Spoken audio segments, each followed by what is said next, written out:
The morning of July 1, 1863, dawned quietly over the rolling hills of southern Pennsylvania.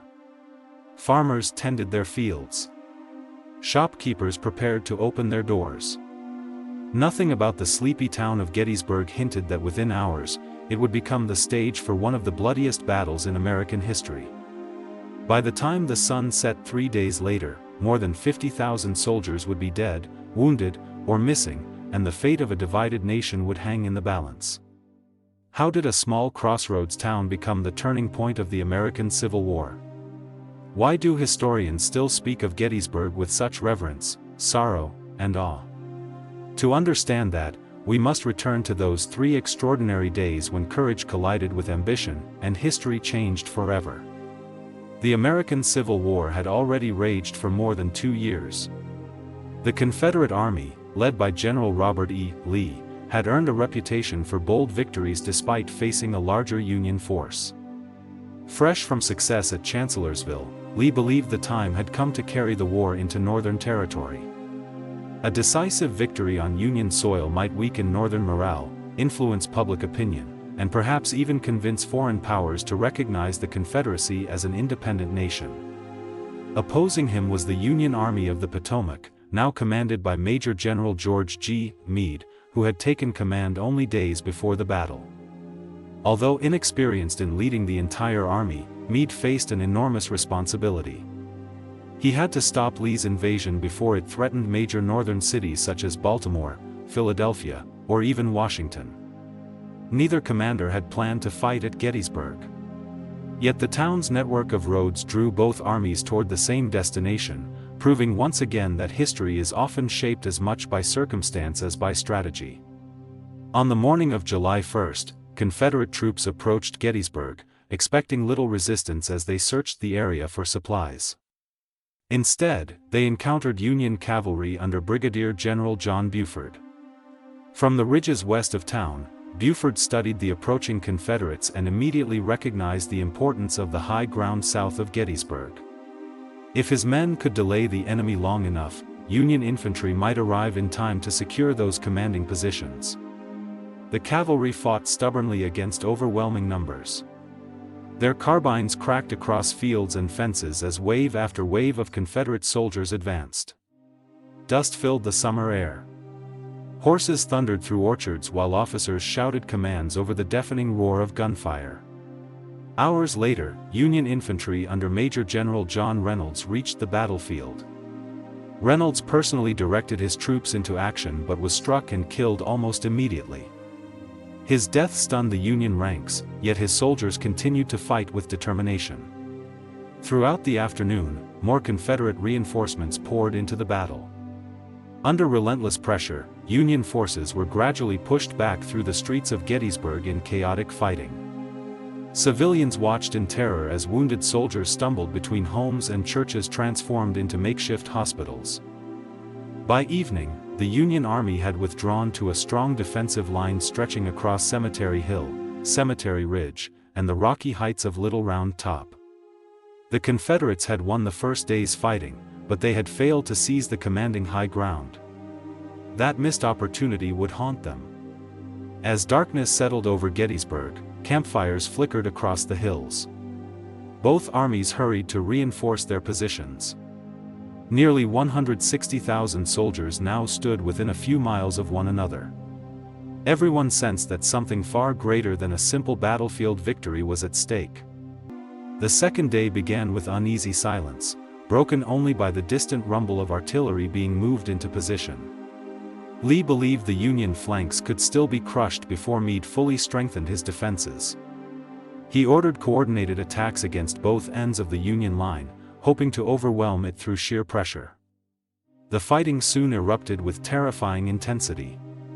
Confederate divisions swept toward places whose names would become forever linked with sacrifice: Devil's Den, the Wheatfield, the Peach Orchard, and Little Round Top.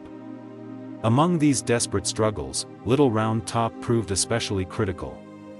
Rising above the surrounding landscape, the rocky hill anchored the Union's left flank. If Confederate troops captured it, they could fire directly into the Union line and possibly unravel Meade's entire position. Union engineers realized the danger just in time. Soldiers rushed to occupy the hill moments before Confederate forces arrived. What followed was a brutal contest fought among towering boulders, tangled trees, and steep slopes where every yard was paid for in blood. Again and again, Confederate soldiers climbed toward the summit under relentless rifle fire. Each assault came closer than the last. Ammunition dwindled. Smoke drifted thick across the hillside, reducing visibility to only a few meters. Officers struggled to keep their exhausted men organized as casualties mounted on both sides. Then came one of the battle's defining moments. Colonel Joshua Chamberlain, commanding the 20th Maine Regiment, realized his men had almost no ammunition left. Retreat would expose the Union flank. Surrender was unthinkable. Faced with impossible odds, he made a decision that has echoed through military history ever since. Bayonets. With fixed bayonets gleaming in the afternoon light, Chamberlain's regiment surged downhill in a sudden counterattack. The unexpected charge caught the exhausted Confederates completely off guard. Many fled. Others surrendered where they stood. Little Round Top remained in Union hands, preserving the integrity of Meade's defensive line. Elsewhere across the battlefield, the fighting was equally savage.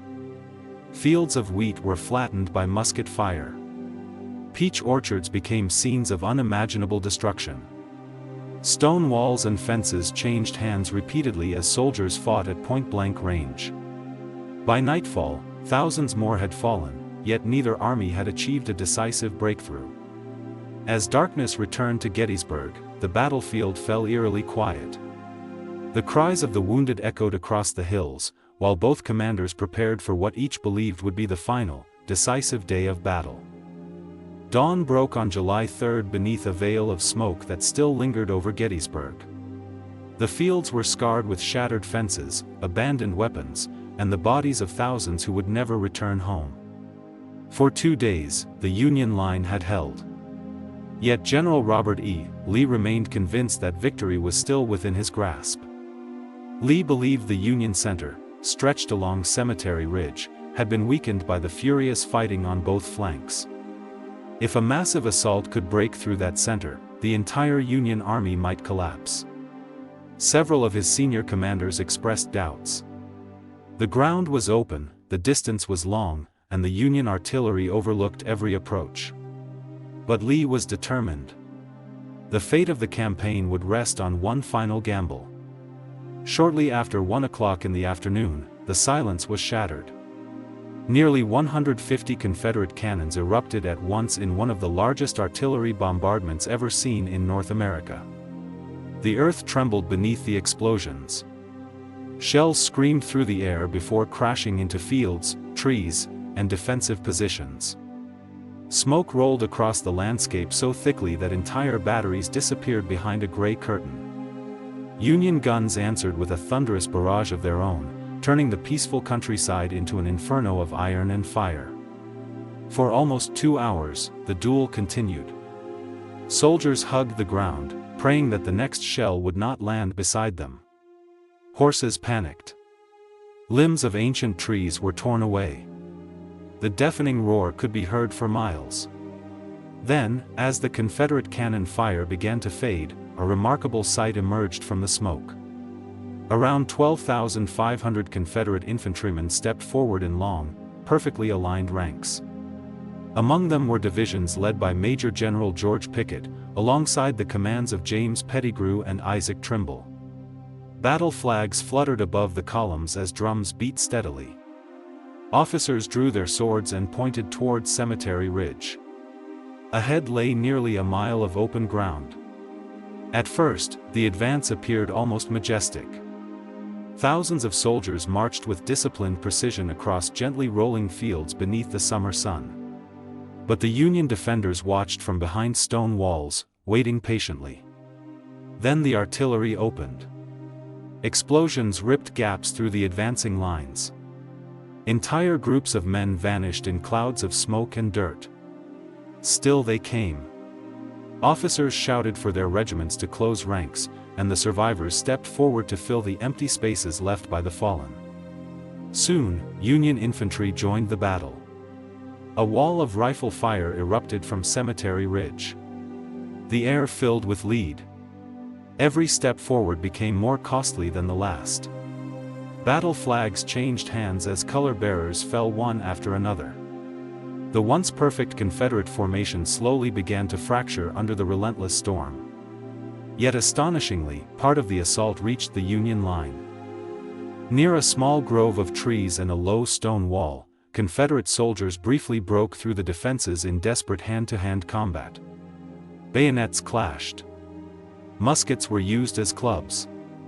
Men fought with a determination born from the belief that history itself depended upon those few desperate minutes.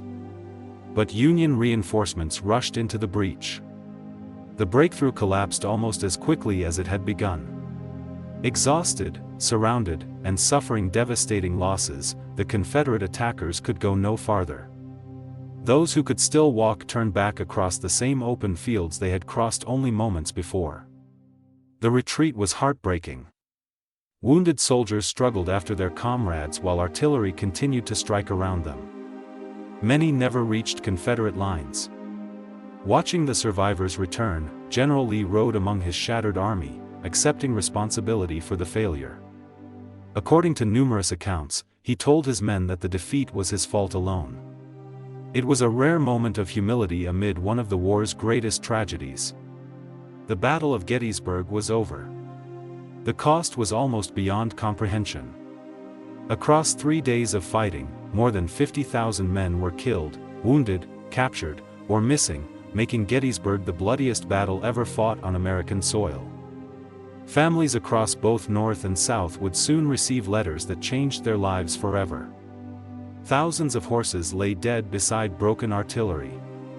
Churches, barns, and homes became overcrowded hospitals where exhausted doctors worked day and night to save those they could.